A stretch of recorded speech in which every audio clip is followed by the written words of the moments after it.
বা কথামালার শিরোনাম বদলে যাওয়া তারেক রহমান। আর শুনে অনেকের কাছে মনে হতে পারে যে এটা বোধহয় খানিকটা তাকে তুষ্ট করবার জন্য। আমি খুব পরিষ্কার করে বলতে চাই, এই যে তেল তোষামোদ এগুলো তারা করে যাদের কিছু প্রাপ্তির আশা থাকে। আমি তার দল করি না, কোনোদিন করবো না। কোনো রাষ্ট্রীয় পদবীর কোনো আকাঙ্ক্ষা আমার নেই, একথা আমি বহুবার বলেছি, ভবিষ্যৎ আর বলতে চাই না। বাট এই আলোচনাটা যখন করতে চাই, এ কারণে পরিষ্কার করে একটু আরও একবার বললাম।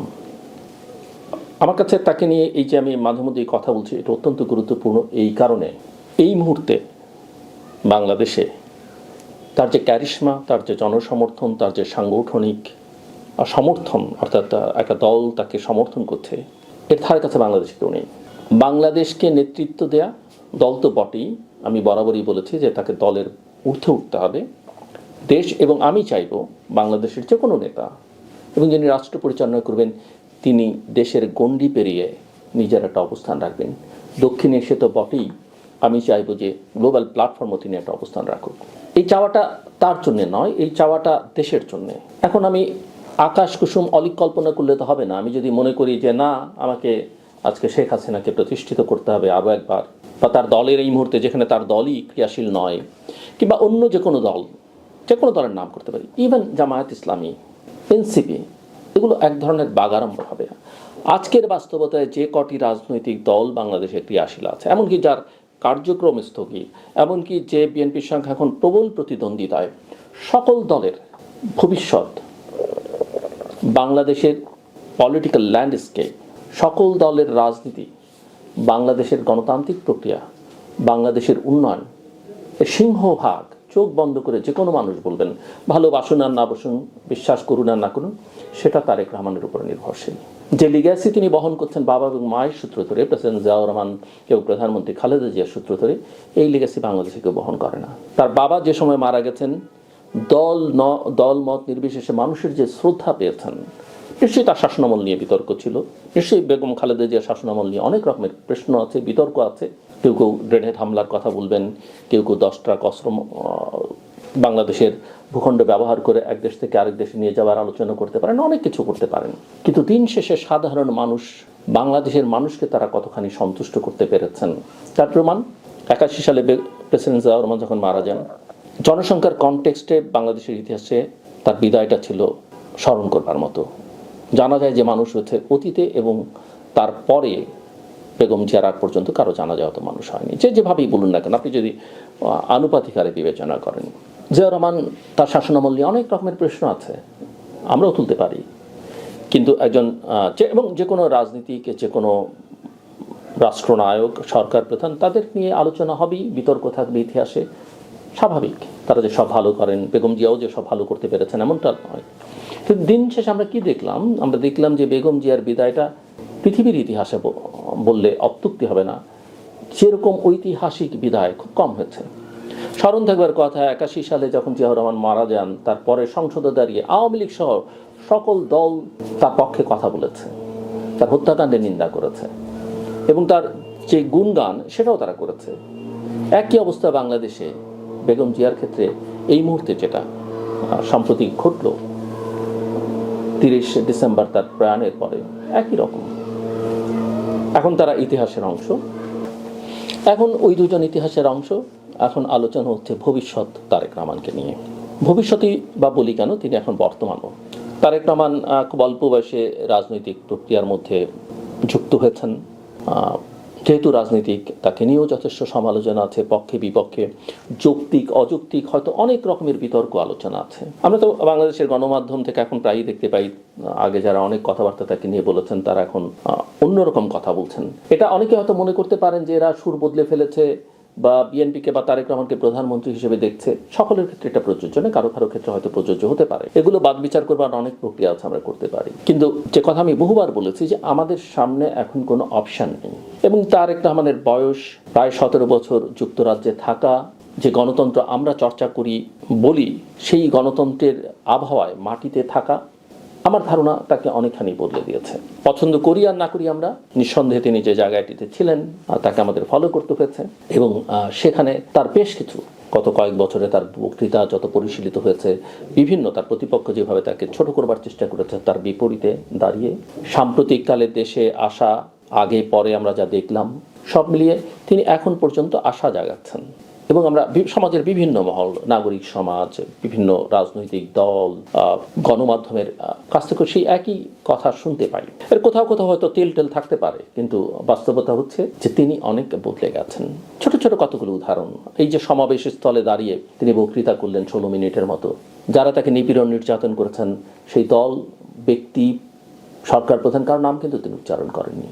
অন্য নেতাদের চাইতে তার আসনটাকে একটু গর্জিয়াস করে রাখা হয়েছিল, একটা বিশেষ আসন দেওয়া হয়েছিল, সেটাকে তিনি সরিয়ে দিয়েছেন। আপনারা লক্ষ্য করলে আরও বেশ কিছু পরিবর্তন তার মধ্যে দেখতে পাবেন। যেমন ধরেন স্লোগান, তাকে কেন্দ্র করে স্লোগান আমরা এখন বিভিন্ন জায়গায় দেখতে পাচ্ছি। তিনি এই তারেক ভাই এগিয়ে চলো, তারেক ভাই জিন্দাবাদ, এই স্লোগান তিনি বলছেন যে আমি এগুলো পছন্দ করি না।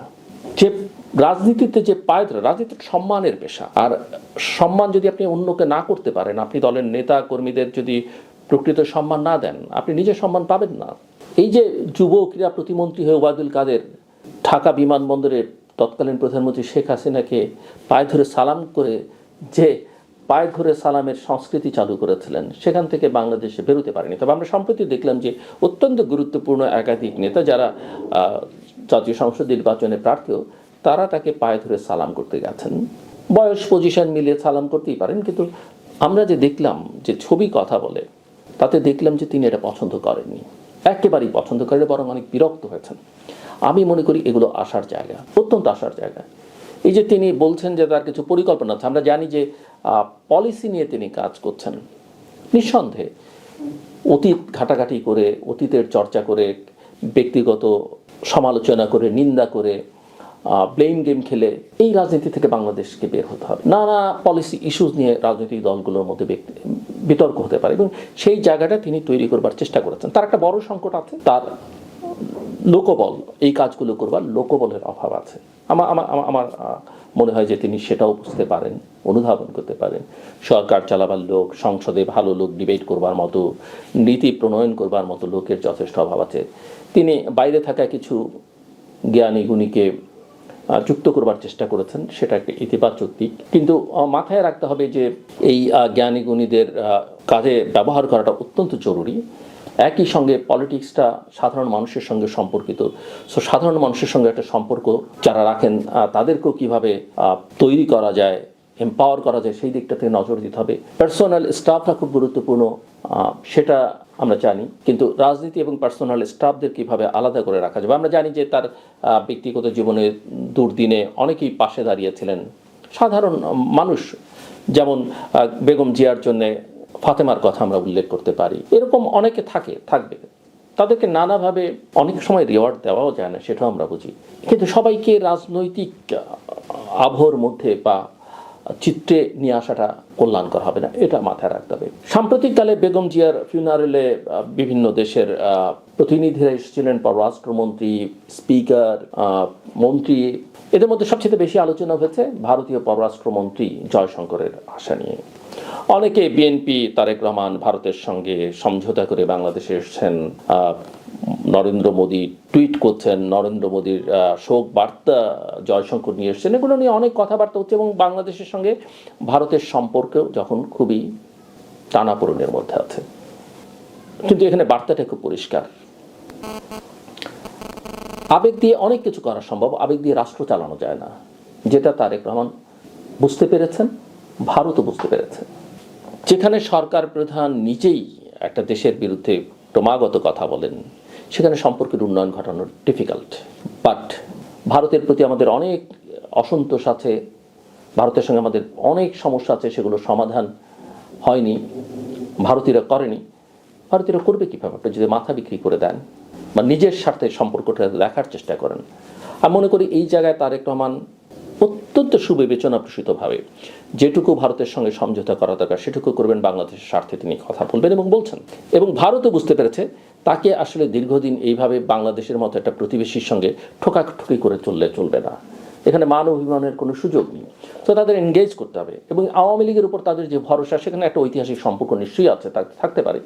কিন্তু যেভাবে চোখ বন্ধ করে বাংলাদেশের মানুষের দিকে না তাকিয়ে এক একটা নির্বাচনকে সমর্থন করেছে, সরকারকে সমর্থন করছে, সেটা শুধু দৃষ্টিকটুও নয়, সেটা পৃথিবীর ইতিহাস, পৃথিবীর সবচেয়ে বড় গণতান্ত্রিক দেশ বলে দাবিদার দেশটির জন্য সম্মানজনকও ছিল না। কিন্তু তারা করেছেন। তাদের দিক থেকে যুক্তি যে তাদের নিরাপত্তা ইস্যু, নিঃসন্দেহে যে কোনো দেশের নিরাপত্তা অত্যন্ত গুরুত্বপূর্ণ, এবং ভারতের জন্য তো বটেই। সেই নিরাপত্তা বিএনপির সময় বিঘ্নিত হয়েছে, তার দায় বিএনপির উপর তারা কিছুটা চাপাতেও চাইছেন, কিছুটা বাস্তবতা হয়তো ছিল, বিএনপি সেগুলো ঠিকঠাক মতো ম্যানেজ করতে পারেনি, বা বিএনপির ভেতরকার কেউ কেউ হয়তো সেগুলোর মধ্যে যুক্ত ছিল। সো ভারতের আবার এক ধরনের বিএনপির সঙ্গে সম্পর্কের যে টানাপোড়েন ছিল, যে ক্ষোভ ছিল, সেটা থাকাটাও অস্বাভাবিক নয়।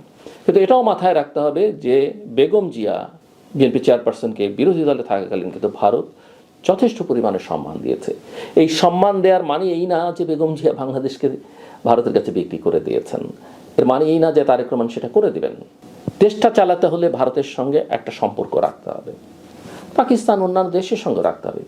কিন্তু সবচাইতে বড় প্রতিবেশী যে আমার ভূখণ্ডের সঙ্গে যার ভূখণ্ড লাগোয়া, তার সঙ্গে সম্পর্ক ইকুয়েট করতে হবে আমার 1000 মাইল দূরে থাকা আরেকটা দেশের সঙ্গে, এবং যার সঙ্গে আমার জন্মের সঙ্গে সম্পর্কটা খুব সুখকর না, যার ভেতর থেকে লড়াই করে রক্ত দিয়ে আমাদেরকে বেরিয়ে আসতে হয়েছে, এটা আমাদের মাথায় রাখা দরকার।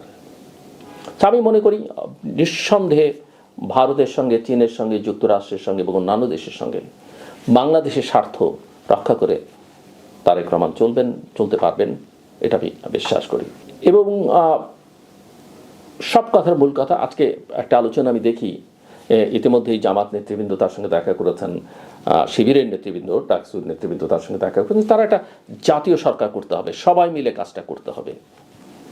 আমি তাদেরকে প্রশ্ন করতে চাই যে গত অভ্যুত্থানের পর থেকে এই পর্যন্ত বিএনপি তারেক রহমানকে নিয়ে তারা যেসব কথাবার্তা বলেছেন, এগুলো কি ঐক্য প্রতিষ্ঠার জন্য, ঐক্য প্রয়াসের জন্য তারা করেছেন? যখন যেরকম সুবিধা সেরকম রাজনীতি করলে সেটাকে অনেকে মোনাফেকিও বলেন। আমি কোনো ভাষা ব্যবহার করতে চাই না, ভাষার উপর আমার অত দখলও নেই। কিন্তু আমি মনে করি জাতীয় ঐক্য তো কতগুলো দল, কতগুলো ব্যক্তি এক হলেও জাতীয় ঐক্য হয় না। জাতীয় ঐক্য একটা চেতনার বিষয়, এটা ভেতরকার বিষয়।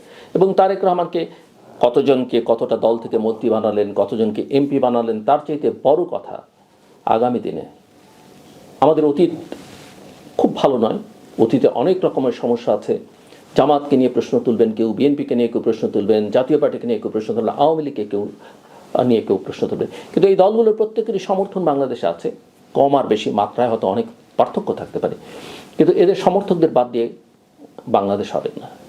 সবাইকে নিয়ে দরকার হলে একটা ট্রুথ অ্যান্ড রিকনসিলিয়েশনের মাধ্যমে কীভাবে আমরা সামনে এগিয়ে যেতে পারি, সেই কাজটাই নির্ভর করবে তারেক রহমান আসলে কীভাবে চিন্তা করছেন। তার যে বদলে যাওয়া কথাবার্তা, আচরণ আমরা দেখতে পাচ্ছি, সেটা আমাদেরকে আশা জায়গায়, কিন্তু আমাদের আশাই তো সব নয়, আর তার নিজের ইচ্ছাটাও অনেক কিছু, কিন্তু সব নয়। সেখানে আমি মনে করি যে তার দলের নেতাকর্মীদের অবশ্যই সবচেয়ে বেশি গুরুদায়িত্ব তাকে সহযোগিতা করার, এবং আমাদেরও সবার দায়িত্ব। কিন্তু একই সঙ্গে আমরা অবশ্যই বলবো যে তার দিকে আমাদের নজর থাকবে। তিনি ভুল ত্রুটি করলে, অন্যায় করলে আমরা সেগুলো ধরিয়ে দিব, সমালোচনা করব, প্রয়োজনে নিন্দাও করব, প্রতিবাদও করব, প্রতিরোধ করবার চেষ্টা করব। কিন্তু একজনকে দেখতে পারি না বলে, বা একটা রাজনৈতিক দলকে আমি পছন্দ না করি বলে, বা তার বিরোধী শক্তিতে অবস্থান করি বলি আমাকে অযাচিত সমালোচনা করতে হবে, আমি এটা সমর্থন করি না। আমি মনে করি যে দেশের স্বার্থে বাংলাদেশ একটা বড় সংকটের মধ্যে আছে। এই সংকট থেকে পরিত্রাণের একমাত্র উপায় হচ্ছে দেশের গণতান্ত্রিক প্রক্রিয়া উত্তরণ, একটা জনপ্রতিনিধিত্বশীল সরকার, সাধারণভাবে পারসেপশন সেই সরকার প্রধান হবেন তারেক রহমান।